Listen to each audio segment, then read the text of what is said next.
सभापति महोदय, आज हमारे देश में जो ऊपर से लेकर नीचे तक शिक्षा दी जा रही है, उसमें व्यवस्था ही एक कारण है जिसकी वजह से शिक्षा का स्तर गिरता जा रहा है।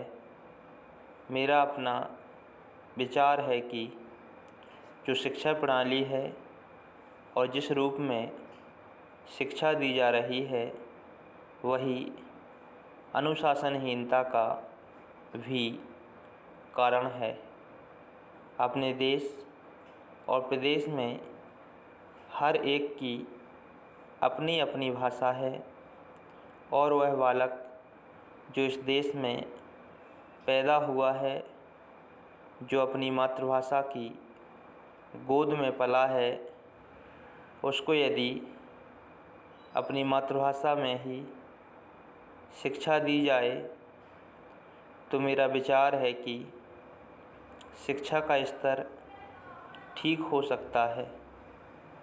जो सबसे बड़ी भूल और कमी सरकार के द्वारा दी जाने वाली शिक्षा के संबंध में हो रही है, वह यह है कि बालक की मातृभाषा में शिक्षा ना देकर उसको उस भाषा में शिक्षा देने की व्यवस्था की गई है, जो हमारे देश या प्रदेश की भाषा कभी रही ही नहीं।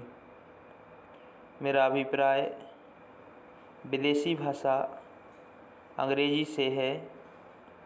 मैं यह मानकर चलता हूँ कि जब से यह भाषा इस देश में आई है, चाहे वह किसी कारण से आई हो, इसे आप भी और इस माननीय सदन के सदस्य भी जानते हैं कि उससे बुरे परिणाम ही निकले हैं। कोई भलाई नहीं हुई है। इस देश को जो हानि हुई है वह किसी से छिपी नहीं है।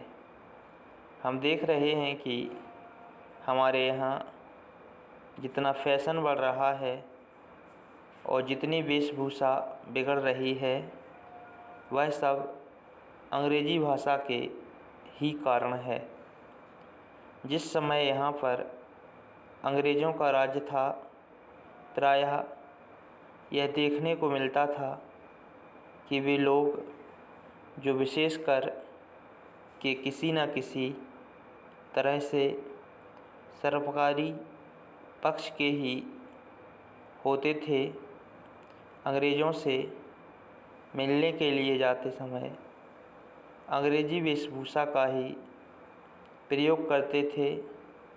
परंतु यह इस प्रदेश और इस देश का दुर्भाग्य है कि अंग्रेज़ों का राज्य समाप्त हो जाने के बाद भी लोग उनकी वेशभूषा को पहनते चले जा रहे हैं। इससे जो प्रभाव हमारे देश के फैशन पर पड़ा, उसे लाभ के बजाय हानि ही हुई है और हो भी रही है।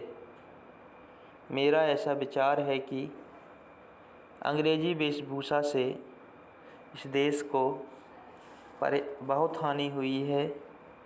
भारत की गौरवपूर्ण सभ्यता और संस्कृति के संरक्षण पर पर्याप्त ध्यान देने की आवश्यकता है।